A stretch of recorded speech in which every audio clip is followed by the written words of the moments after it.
பொதுவா நினைக்கக்கூடிய ஒரு விஷயம் என்னன்னா, ஆக்ஸலரேட்டர் வந்து நம்ம வண்டியில இருக்கிறது வந்து ஃபாஸ்டா போறதுக்கு அப்படின்னு சொல்லிட்டு.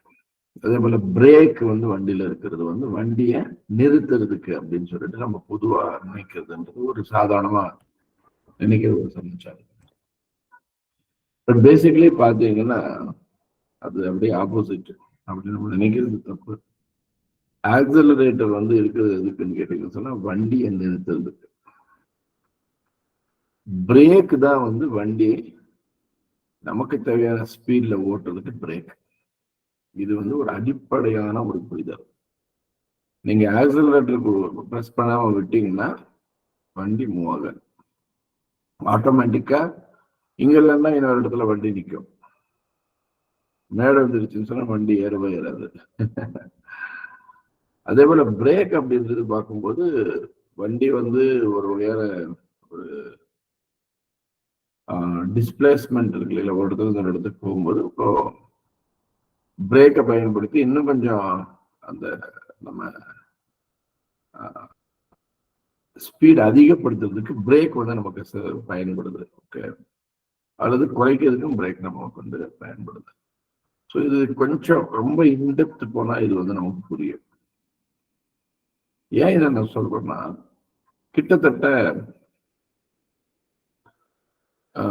கிட்டத்தட்டன்றதை விட ஆல்மோஸ்ட் 100% பார்த்தீங்கன்னா இது ரொம்ப நம்ம என்ன பண்ணக்கூடாதுன்னா, ரொம்ப இந்த வார்த்தைகளை வச்சு அதுல வந்து நம்ம சந்தேகங்களை நம்மள உருவாக்கி கூடாது. ஒரு கான்செப்ட் சொல்லும் போது அந்த கான்செப்ட்ல என்ன இருக்குது, தாற்பயம் என்ன இருக்குதுன்றதை நம்ம மெயினா பார்க்கணும். இப்போ இந்த கான்செப்ட்ல பார்க்கும்போது பொதுவா அப்படிதானே நினைக்கிறாங்க மக்கள். ஆக்ஸலரேட்டர் வந்து நம்ம வந்து ஸ்பீடு தேவையான ஸ்பீடு போறதுக்கும், பிரேக் வந்து நம்ம வந்து வண்டி நிறுத்துறதுக்கு நினைச்சிருக்கிறோம். பட் ஆப்போசிட் அது அப்படியே அப்படின்னு தான் இந்த ஒரு விஷயம். ஸ்பீடு அதாவது நம்ம வண்டி நிறுத்துறதுக்கு ஆக்ஸலரேட்டர் நீங்க கொடுக்காம விட்டீங்கன்னா வண்டி நின்றுடும். பிரேக் வந்து எந்த ஸ்பீட் போகணும் நம்ம அப்படின்றத முடிவு பண்ணுறதுக்கு பிரேக் யூஸ் பண்றோம். இது வந்து அடிப்படையான ஒரு பேசிக் அண்டர்ஸ்டாண்டிங். இது சொல்றதுக்கு ரீசன் என்னன்னு சொன்னா, நம்ம வந்து பேச்சு அந்த மாதிரி தான். எல்லா மக்கள் என்ன நினைக்கிறாங்க அப்படின்னா, சிறப்பான முறையில வந்து ஒரு நபர் பேசினார் அப்படின்னு சொன்னா அவருடைய கம்யூனிகேஷன் ஸ்கில்ஸ் சூப்பர். அதாவது ஒரு தனி மனிதனுடைய ஸ்பீச் தான் அவருடைய கம்யூனிகேஷன் ஸ்கில்ஸை வந்து காட்டி கொடுக்கும் அப்படின்னு சொல்லி நினைக்கிறாங்க. அதே பார்த்தீங்கன்னா ஒரு தனி மனிதன் வந்து எந்த அளவுக்கு சைலண்டா இருக்கிறாரோ அது வந்து அதை பத்தி யாரும் பெருசா யோசனை கூட பண்றது இல்லை. பட் ரியாலிட்டி நீங்க எடுத்து பார்த்தீங்கன்னா உங்களுக்கு தெரியும். தேவையான அளவுக்கு மட்டும் பேசுகிறவர்கள். நான் யாரையுமே இங்க குறிப்பிடுறதா யாரும் எடுத்துக்க வேண்டாம். என்னதான் சொன்னீங்க, எனக்கு தான் சொன்னீங்க, நெவர். அந்த மாதிரி நான் எல்லாம் கிளாஸ்ல சொல்ல மாட்டேன் எப்பயுமே.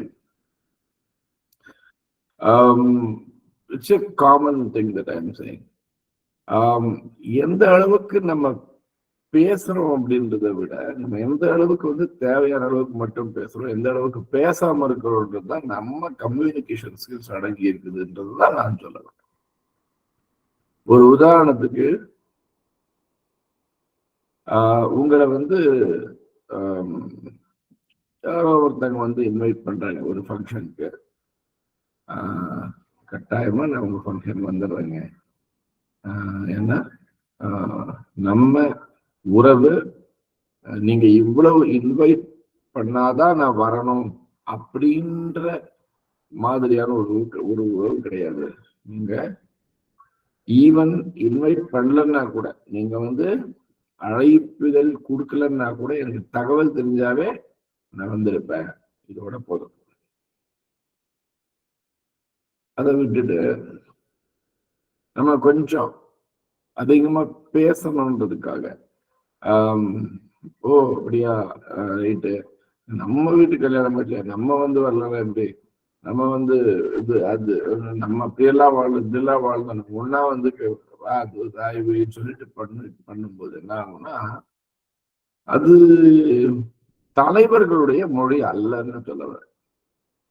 அப்படி பேசுறவங்க இருக்கிறாங்க, நம்ம இருக்கிற அதான் மேக்சிமம் அப்படிதான் நிறைய பேர் பேசுறாங்க. பட் தலைவர்கள், தலைமை பண்பு கொண்டவர்களுடைய மொழி அது அல்ல. It is very very important. தலைமை பண்பு கொண்டவர்கள் பாத்தீங்கன்னா மற்றவங்க எல்லாம் 10 வரிகள்ல சொல்றத தலைமை பண்பு கொண்டவர்கள் 1 வரி அல்லது 2 வரிகள்ல சொல்லி முடிச்சிடுவாங்க. அதை நாம் வளர்த்து கொள்ள வேண்டும் என்பது என்னுடைய தாழ்மையான கருத்து. எல்லாருமே, இங்க இருக்கிற எல்லாருமே, என்னையும் சேர்த்து நான் சொல்லிக்கிறேன். நானும் வளர்த்துக்கிட்டு இந்த விஷயத்த. ஒரு காலத்துல எக்கச்சக்கமா நான் பேசுவேன். எந்த அளவுக்கு பேசுவேன்னு கேட்டீங்கன்னா, எனக்கே ஆல் இண்டியா ரேடியோன்னு சொல்லி சொல்லுவாங்க. அந்த அளவுக்கு நான் பேசுவேன்.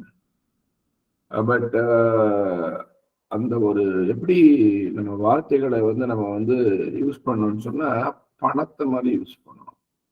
பணத்தை நம்ம தூக்கி டப்பு டப்புன்னு எடுத்து கொடுத்துட மாட்டோம். கண்ணா மேல யூஸ் பண்ண மாட்டோம். பார்த்து பார்த்து செலவு பண்ணணும்.